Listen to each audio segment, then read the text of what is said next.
Forgotten Soldier, Chapter 17. We're back at Mamel. The Russians are on the hill. Page 415. Once again, I cannot find the words to describe what I saw. My impression is that all words and syllables were perfected to describe unimportant things. Words cannot describe the end of the war in Prussia.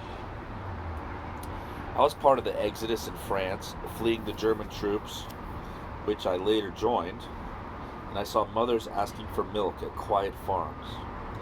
I also saw overturned cars and was once even machine gunned near Montargis.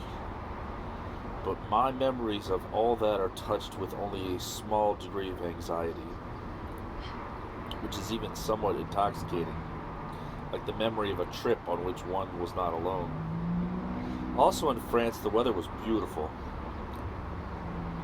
In Prussia, it was snowing, and everything had been destroyed all around us. Refugees were dying by the thousands, and no one was able to help them. The Russians, when they were not fighting our troop, pushed the tide of civilians along in front of them, firing at them and driving tanks through the terrified mob. Anyone with a little imagination can try to conceive what I am talking about. Cruelty has never been more fully realized, nor can the word horror ever adequately express what happened. We had reached the Mamel cul-de-sac, a half circle about 15 miles across, backing into the Baltic, whose cold gray swells rolled in under a thick blanket of fog. We held this constantly shrinking space by some inexplicable miracle for most of the winter, harassed by continuous bombardment and permanent attack from the Russians, whose strength grew steadily as ours dwindled, overrun by thousands upon thousands of refugees. The extreme of misery to which these people were reduced can never be adequately described. They waited at Mamel to be evacuated by sea before the troops were taken off in mid-December. The ruins of Mamel could neither hold nor shelter the large segment of the Prussian population which had sought refuge there. This population, to which we could only give the most rudimentary help, paralyzed our movements and our already precarious system of defense. Within the half circle we were defending, ringing with the thunder of explosions which covered every sort of shriek and scream, former elite troops, units of the Volkssturm, amputees, re-engaged by the services organizing the defense of the town. Women, children, infants, and invalids were crucified on the frozen earth beneath a ceiling of fog lit by the gleam of fires, or beneath the blizzards which emptied their snows over this semi-final act of the war. The food ration was so meager that the occasional distributions, which were supposed to feed 5 people for a day, would not now be considered enough for a schoolchild's lunch. Appeals for order and observation of the restrictions rang incessantly through the fog, which in part veiled the scene. Ships of every kind were leaving by day and by night, loaded with as many people as they could carry. Long files of refugees, whom the authorities tried vainly to register, moved toward the piers, creating targets for Russian pilots, who were impossible to miss. The bombs opened hideous gaps in the screaming crowds, which died in fragments beneath these blows, but remained in line in hopes of getting on the next ship. These people were exhorted to patience, reminded of the rationing, and told to fast while they waited for deliverance. Old people killed themselves, and mothers of families who would hand their children over to another woman, begging her to feed them with the ration cards she herself was giving up. A gun taken from a dead soldier would accomplish these jobs. Heroism and despair were closely intertwined. The authorities tried to keep up the spirits of the crowd by speaking of the future. But at that time and place, everything had lost its importance. These martyrs often watched suicides without really trying to stop them. Some, in the surge of madness, shot themselves on the pile of bodies which civilians' aides collected in each district. Capitulation would at least have put an end to this hideous nightmare. But Russia inspired such terror and demonstrated such cruelty that no one even considered the idea. We had to hold, no matter what it cost us, until we were eventually evacuated by sea. We had to hold or die.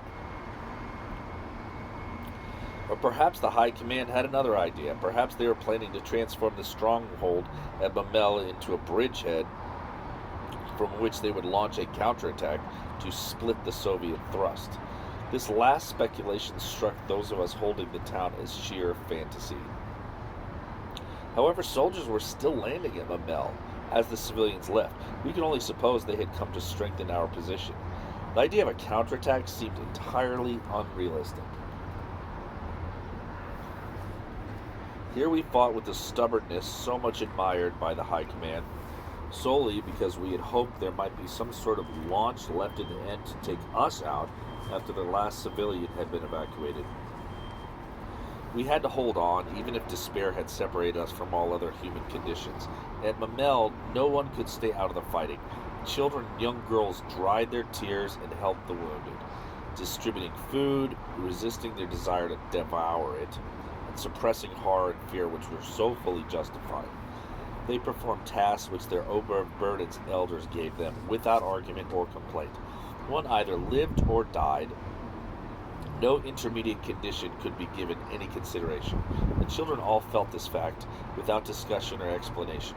Those who survived this dramatic training would never be able to take the normal difficulties of normal life seriously.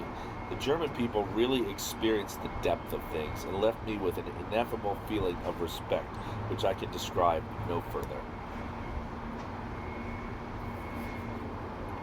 In the disorder of our advanced positions, civilians sometimes became directly involved in the fighting besides the soldier. These soldiers were often women. At the price of heavy sacrifice, the front held. By held, I mean it did not crumble altogether. In fact, it was constantly yielding in one or several places and constantly shrinking. The long anti-tank trenches we had dug beforehand played a large part in the consolidation of our defense.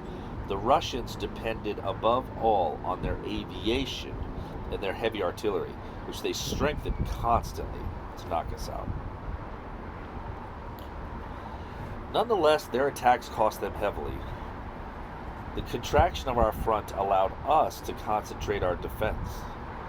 Mamel was ringed with innumerable carcasses of Russian tanks, and there were as many anti-tank gunners as there were ordinary soldiers.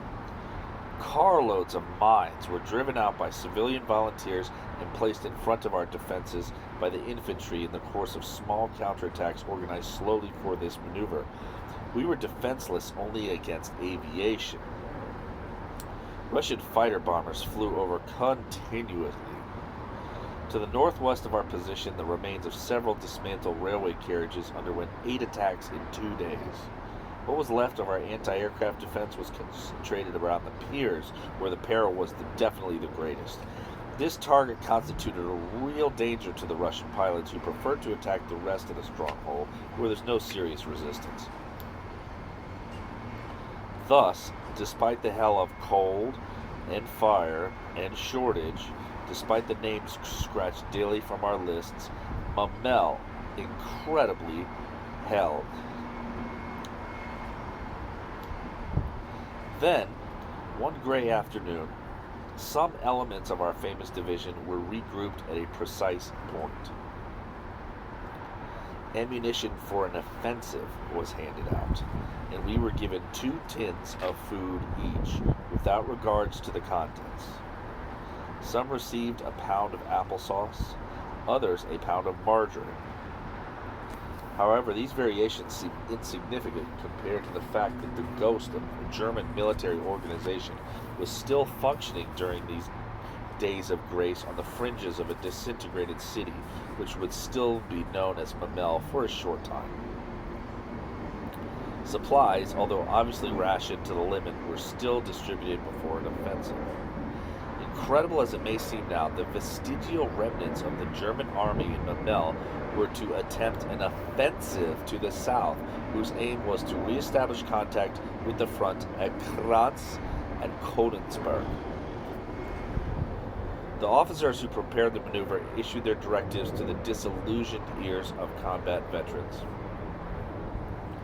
Hals and I were jolted from the void in which we had grown used to living. We were accustomed to the most astounding orders, but this time the fact that we were going to hurl ourselves into an assault with the incredibly slender means available to us made us tremble and reel with uncontrollable vertigo. A few tanks, which are still intact, would support our progress. Materiel, which belonged to the Courland soldiers, and even some from Germany, had been delivered. We were to proceed to a village some 10 miles to the south, on the road which followed the coast, beside a large bay. The commanding officer of the operation chose a moment of appalling weather to launch his offensive. It was simultaneously snowing and raining. The atmospheric conditions were so disastrous that even the Russian artillery had practically stopped functioning. It was this circumstance which our leaders hoped to exploit in our last lunatic expedition. A dozen dirty gray tanks went out to meet an inexorable fate. The black crosses painted on their gray sides, the color of our misery, were scarcely visible. Inside the turrets of the tanks, the Ride of the Valkyrie was coming up over the shortwave radio, a fitting accompaniment to supreme sacrifice. Decrepit trucks carrying field pieces and heavy machine guns followed close behind, replacing the full-track caissons of Panzer Grenadiers of our prosperous days. A mass of infantry, mixed with the remnants of naval and aerial groups, ran along beside the motorized materiel. My group, in which, to my joy, I recognized as the faces of Hals and Fiener, were clinging to the exposed chassis of an automobile which had been stripped of its skin. With ludicrous ease, our point units surprised a camp of Russian armor lined up under the snow as if on parade. The Russians, staggered by this absolutely unforeseen blow, abandoned the camp, which we burned using one of our special incendiary techniques. A supply of Soviet fuel allowed us to think of pushing our offensive even farther, and we went on, despite the gusts of wind which lashed our hands and cheeks. Several concentrations of Russian troops gave way before our surprise thrust. However, the enemy was massed around Memel in depth, and as soon as they struck back, our thrust came to an end. We could hear the first Russian reaction and knew that we would soon be inundated by a merciless rain of fire, and that the first Russian tanks were already rolling toward us. As things were reaching a critical point for us, we heard artillery fire from the sea. The bad weather prevented us from seeing the ships just offshore, but their providential fire fell on the red tide as it moved toward us. 2 or 3 destroyers or torpedo boats had come especially to support us. Despite zero visibility, the coordinates supplied by our tanks in forward positions enabled the ships to fire with considerable precision, and the Russian thrust was more or less stopped. It was also possible that the Russians, who were further inland, misjudged the source of our fire and supposed that we possessed more ground artillery than we actually really did. However, none of this really made any difference. The Russians possessed infinitely greater means than we did. Toward the end of the day, our meager operation was attacked along a flank of some 6 miles. This was much more than we could take. Soon half our tanks were on fire. As foreseen, we had failed and were ordered to return to Memel, 6 miles back the way we'd come, which was far more difficult than the way out. We abandoned the road we had followed for our last epic attack, except for our motorized material, which separated as widely as possible when the Russians fired. In the darkness, stripped with thousands of lights, breathless troops were running along across the dunes from one hole to the next, valuing each step which brought them closer to Mamel. As a crowning blow, the column had to stretch a road we ourselves had mined that morning. We tramped a mile lit by flares and streaked with white flashes. The road was narrow, but still more or less intact, except for a few shell holes. The first vehicles drove full speed down that infernal space. The Russians had not yet had the time to adjust their aim, and their shells fell beyond us. However, their second round was much more successful. 2 trucks were hit dead on and disintegrated. 2 more, although they were mangled and torn, got through to less dangerous ground. The wreckage of the first 2 obstructed the road, and we were sent to clear it away. Ivan was now quite close, letting us have it with grenade launchers and peppering us with machine gun fire. Despite our intense terror, we tried to keep on firing back as we climbed the slippery banks of flying gravel. The ditches where we might have found shelter had been mined. We were caught in a trap we had prepared ourselves.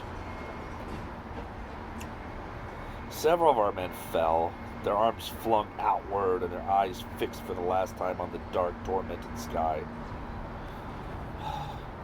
While we waited, our small band clung to the possibilities of survival. We waited beside the first 2 vehicles which had been wrecked and were obstructing the passage. All around us, Russian grenades were exploding everywhere, illuminating the darkness. A Russian quadruple machine gun was spraying the edge of the ditch, which was luckily somewhat higher than the ground. The Russian guns swept much of the wreckage from the road, jarring the shattering heaps further into disintegration with each salvo. Beside these fragments of metal, which had lost almost all their shape, lay 2 men in their ragged uniforms, men who, like us, had believed in a way out and were now eternally at rest.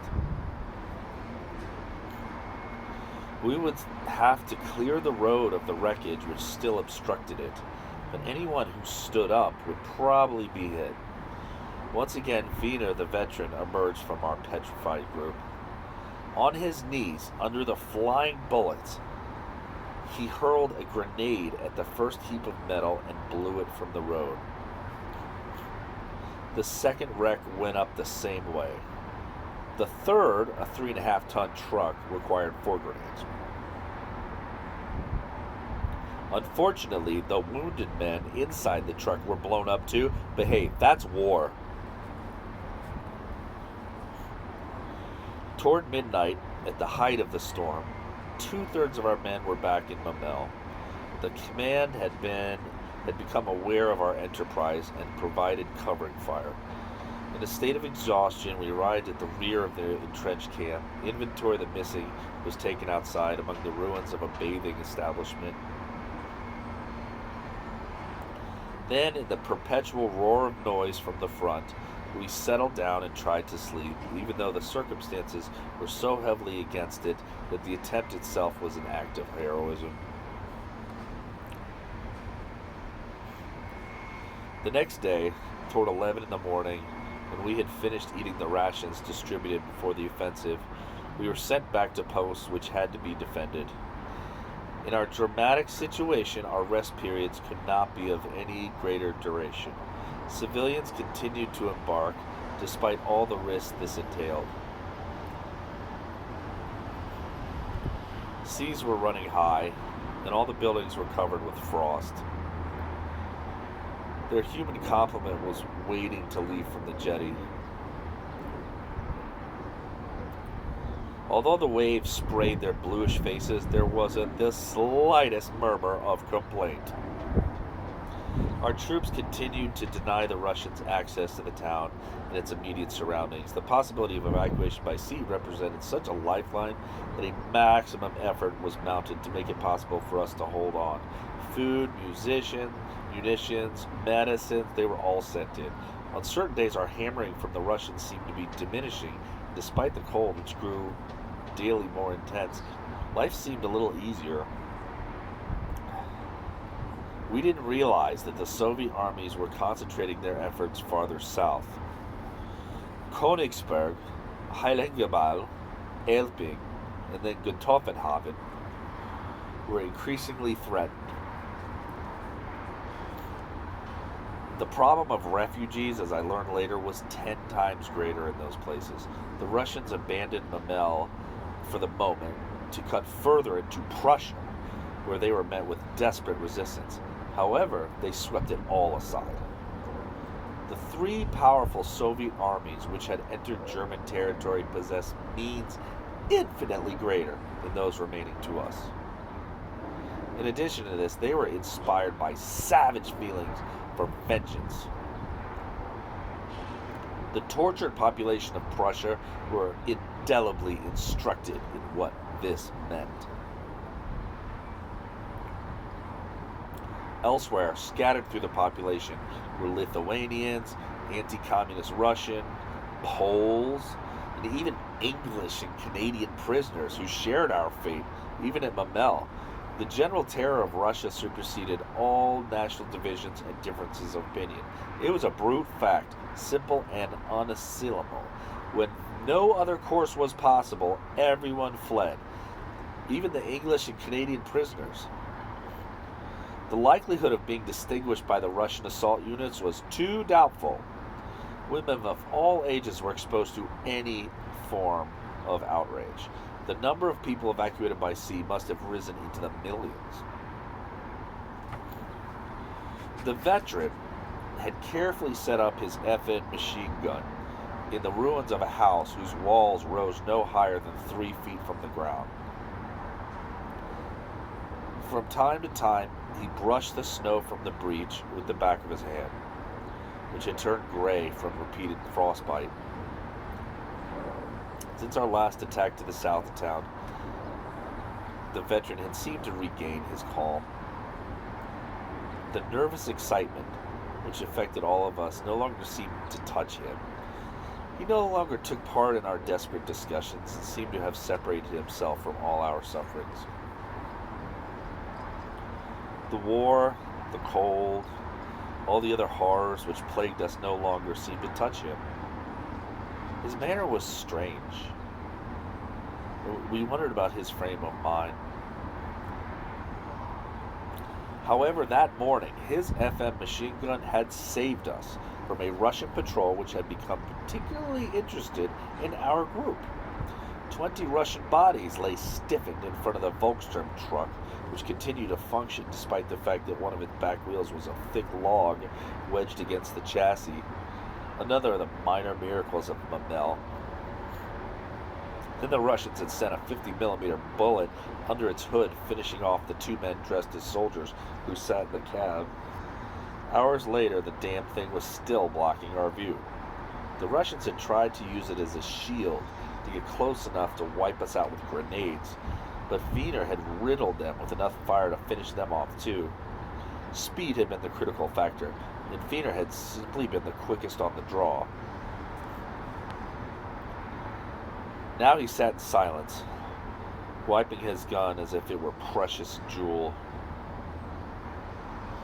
The rest of us, Hals, Lindbergh, 2 others, and I, remained sitting in nervous agitation behind our cold gray weapons, fully aware that they were no longer enough to guarantee our safety.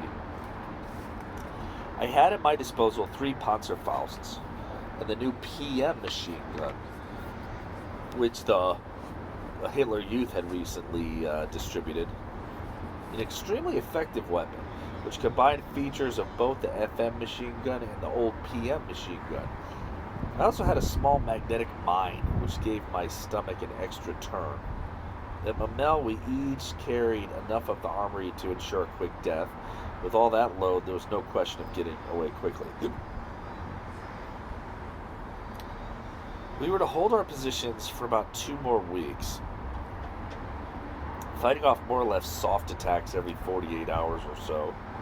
Our rear was no great distance from the front, which made it possible for us to rotate our rest periods at reasonable frequent intervals and rest in a manner which was more or less refreshing.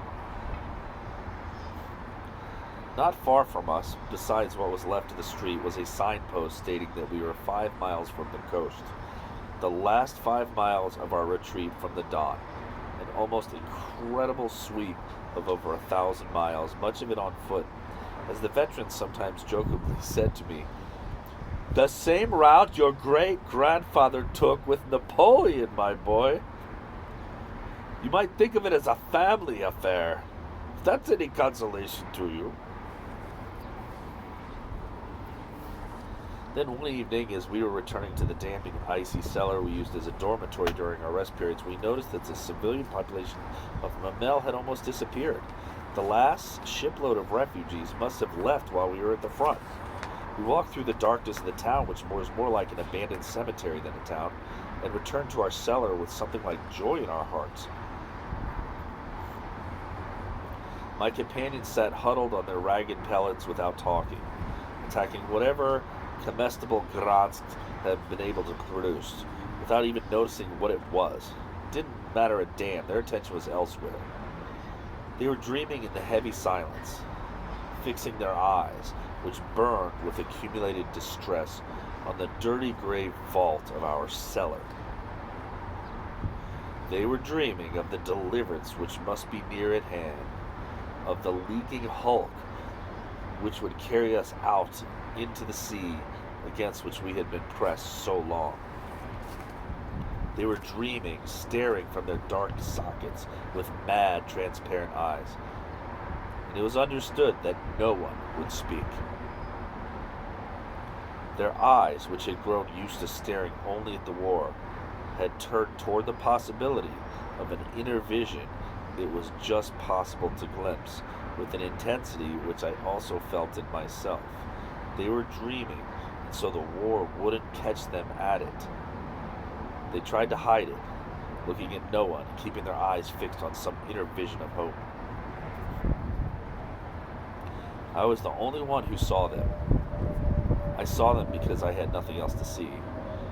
I had already dreamed too much, and perhaps had lost that capacity. Too much of my dreams had been nightmares. Even if I had still been able to dream, I wouldn't have dared, because in the end, when one of the dreams came true, it was too painful.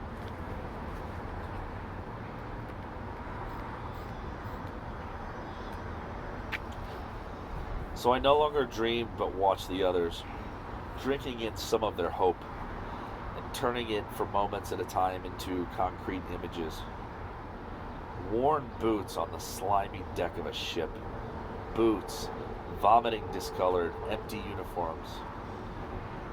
And then I would stop because hope was so horrible. What forms did the hope of others take? It seemed that I no longer knew how to dream. And yet I still too possessed this impatience, which we had hid and cherished like a treasure which life had not yet stolen. I still had it too, and was hiding it inside myself. I felt it and heard it, shrieking through my silence, shrieking so loudly that it overwhelmed me, like the noise of explosions. My balance was damaged by that sound because I no longer dared lay claim to any particular hope or promise. I was afraid to ask too much, afraid that the least desire might seem like a demand. I was still alive, and was afraid that somebody might notice. I had given everything else I had, my feelings, my anguish, my sorrow, my fear. I had also forgotten Paula, so that I wouldn't still seem too rich. I'd forgotten that I was too young. I was not in very good health, but everything in Mamel was hard. People with holes in their stomach as big as fists were asked to be brave. Others whose eyes were pouring out into the snow and blood fired at the war until their eyes grew glassy. I was lucky. In spite of my fits of coughing and my bloody phlegm, I still had a spark of life which I kept hidden. One must no longer ask anything of anybody. Even if God heard our prayers, whatever we received would be consumed. This is how I watched my companions as they dreamt. They too knew how dangerous dreams were in that place. Mamel needed everything, dreams and hopes included. Men who could still hope fought better than those who couldn't, and we were all so tired of fighting. From time to time, one of us would emerge from torpor and scream. These screams were entirely involuntary. We couldn't stop them. They were produced by our exhaustion, by our organs, writhing in fatigue. Some laughed as they howled. Others prayed. Men who could pray could hope. And for so many, hope was dead. So they howled their prayers. In any case, it was too late. Even if their prayers had been heard, God would no longer have dared to appear. He had abused his mercy, as in the case of Smellens, who had died that morning. Smellens had wanted to die, but not until he had received some news of his little brother, whom he had only seen twice. With dry eyes, we had watched the road which should have brought us the post, but no news came. Smellens had hung on to life as long as he could, but here in Mamel, it was too late for the all-powerful. During the following days, the first military evacuations took place. First, the units which had been most sorely tried, with the gravely wounded given priority, except for the hopeless cases, who would be as well off dying in Mamel as anywhere else. The silently impatient joy of the less seriously injured could go on, help them to forget their wounds, which were tortured by the cold. Gangrenous cases stopped thinking about the amputations which awaited them. It was as if a veil of confidence had drifted gently over the town. Except for the planes, which hammered at us continuously, life might also have become life again. Ships gutted by bombs blocked the approaches to the piers. Mutilated corpses floated in the debris. The Navy was performing a prodigious task. We would have been lost without it. A barge packed with men had been bombed amidships by an adroit pilot who had hit the bullseye the first time. We were summoned from our rest period to deal with the mess. I shall omit the details. The memory of it still nauseates me. Our boots were red with blood. The human refuse which we threw off the front of the half-submerged wreck drew a throng of fish, and the smell of bodies torn open by gaping wounds is beyond expression, even though the water washing over the carnage diminished it somewhat. The water in which we worked at first seemed warm in comparison to the air. After a short time, however, it began to seem like torture.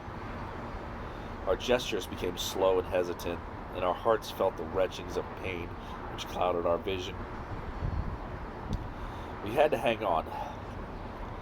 2 more ships were loaded up with troops, and soon it would be our turn. By mid-morning, the sky cleared. The pale sun attempting to shine over this scene of disaster filled us with unease. Any pleasure the sun had long ago been killed for us. It invariably meant Russian planes. Before we had finished our cleanup, the Russian fighter bombers were overhead. This surprised no one. The good weather, it could only be expected. Limping on our painful feet, we ran as fast as we could for whatever shelter we could find. All the true concrete shelters were used as first aid hospitals, or shelters for the wounded. We had to huddle in the ruins or in shell holes and bomb craters. We hid ourselves away in small clusters and tried to concentrate on our imminent escape. We could hear the anti-aircraft guns on all sides. Perhaps they would keep the planes away from the port itself. But then we heard the planes flying low overhead, making the icy air around us vibrate with their passage. We watched them. rubbing our fingertips, which were numb with cold, as they passed over the ruined town, and the men in rows bowing beneath them like grasses in a wind. They passed over two ships which cast off their moorings to make less of a target. 5 bombs fell simultaneously from the 5 planes gliding over the piers.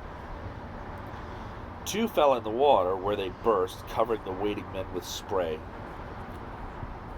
A third scattered debris on the beach, while the last 2 opened a crater in front of a line of men who would not be leaving until much later. Bodies flew in the air. Some of the survivors gave way to despair, but those who still dared to hope supported them. There were no cries, except from a few wounded men who howled without meaning to. There were now some 40 planes overhead, and others were coming up from behind the cliffs to the north. One of them exploded in the air. Perhaps one of our guns had hit it, but there were no cries of triumph as in the old days. Here there was only the noise of war. The men were silent. The ships had drawn somewhat away from the piers, but the men waiting to embark remained in their places so they wouldn't lose them. The planes turned in the sky, probably looking for the most effective positions for letting go of their bombs. We watched, trembling with cold and despair.